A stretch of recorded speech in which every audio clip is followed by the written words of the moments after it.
Hello and welcome to Kent Tonight on KMTV. I'm Josie Hannett. Coming up in the programme. Pair admit pouring boiling water over elderly couple. Woman duped on Tinder. And Jill sign a new player.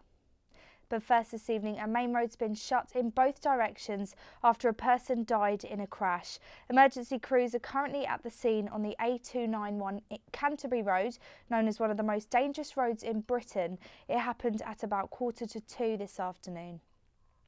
Two men have admitted pouring boiling water over an elderly couple during a burglary. 33-year-old Daniel Wallace and Casey Adams from Essex tried to cut the man's ears off and forced him to watch as they hurt his wife. They admitted two offences of causing grievous bodily harm at the property in Sevenoaks back in April last year. They also stole money as well as jewellery, watches and a CCTV system.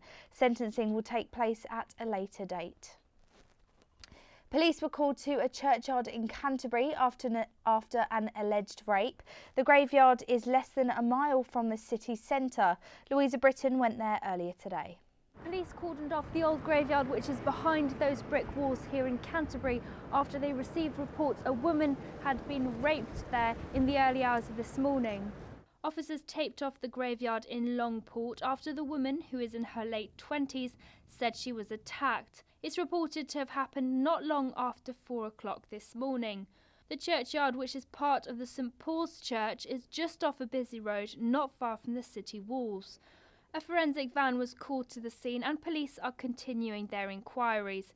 Officers have also been making door-to-door checks following the incident. Louisa Britton in Canterbury for KMTV.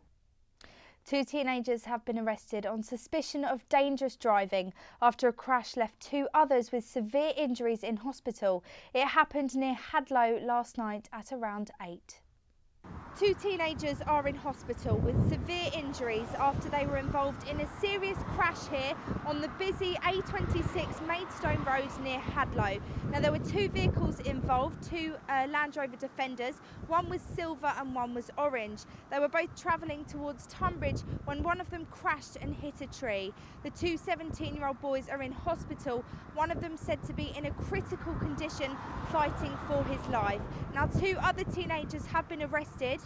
One of them is still in police custody and the other one's been released on bail. They've been arrested on suspicion of dangerous driving. But police have said they're looking for any information that could help discover what happened in this crash. If anyone saw the two vehicles leading up to the incident, then they'd like to hear from you. Josie Hannett in Hadlow for KMTV. Storm Doris swept through Kent today as winds reached up to 80 miles per hour in some parts of the county. This video was taken in Folkestone as winds battered the coast of Kent. The weather caused travel disruptions as both the Dartford and Sheppey crossings were forced to close. There were also speed restrictions on trains and ferry services were disrupted due to rough conditions in the channel. The stormy conditions also caused a road to be closed in West Malling after a tree collapsed because of the winds. A woman who fell in love with a man who lied about his identity on a dating app has called for those who create fake online profiles to be prosecuted. Anna Rowe from Rough Common near Canterbury hopes sharing her experience will mean others won't make the same mistake. I went to meet her. Anna Rowe fell in love with a man she met on Tinder, only to learn months later he had a wife and children. After she discovered more of his lies, she's now calling for a change in the law so those who misrepresent themselves on social media and dating sites can be prosecuted. Worst case scenario for the people that do it should be that they can be convicted of a sex offence too, because I did not consent to have a sexual relationship with a married man. I believed I was in a relationship with someone who wanted the same as me, and he did not give me the choice to choose because he withheld all of that information. She says the man asked for her hand in marriage several times throughout their relationship, lying about the fact he already had a family of his own. The 44-year-old teaching assistant has since started a petition in the hope enough people will get behind it so less people are duped as she was. Playing with people's emotions is a dark path, and who is it to say that losing £10,000 is worse than the damage that is left. She hopes her campaign will make other users think twice before hooking up this way again. Josie Hannett for KMTV. A bid to save a historic museum, well known for its exhibition on Rupert the Bear, has been launched after plans to close it were announced last month.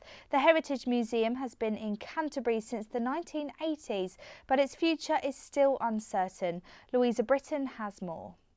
The council announced plans to close the Hermitage Museum here in Canterbury's historic city centre last month, but it seems it might not be the end of the road for this ancient building, which has been here for hundreds of years, as the Archaeological Trust has put in a bid to work with the council to keep it open, as well as launching a petition. It's most famous for its exhibition of an Anglo-Saxon cross and a gallery dedicated to Rupert the Bear.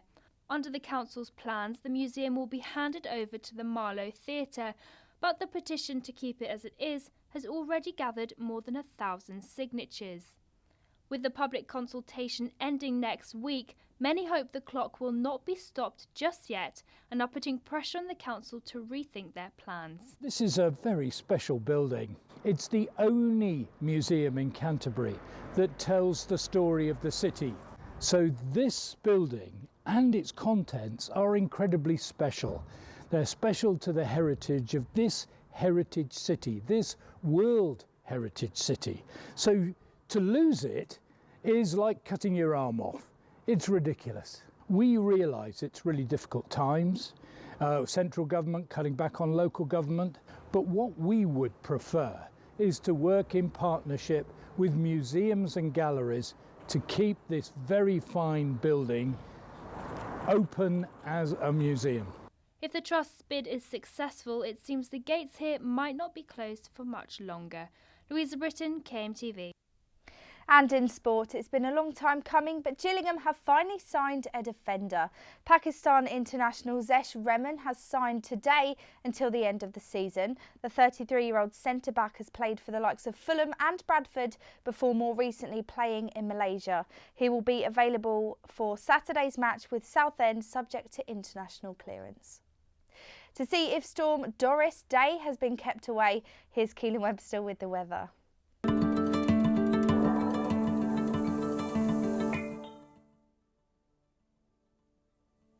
Storm Doris will subside this evening as winds drop to around 15 miles per hour. Temperatures will increase for tomorrow morning and the sun will begin to poke out from behind the clouds. And it'll be much of the same for the afternoon as temperatures stay around 10 degrees. Well, that's it from us this evening. We'll be back again tomorrow with the latest from across your county. In the meantime, though, don't forget you can always keep up to date by listening to KMFM or logging on to kentonline.co.uk. We also have a series of special programmes, Team Talk, which airs on a Monday. We've also got Paul on Politics and Chris & Co. And if you've got a story for us, you can contact us on Facebook and Twitter. But from us here at KMTV, have a good evening. Good night.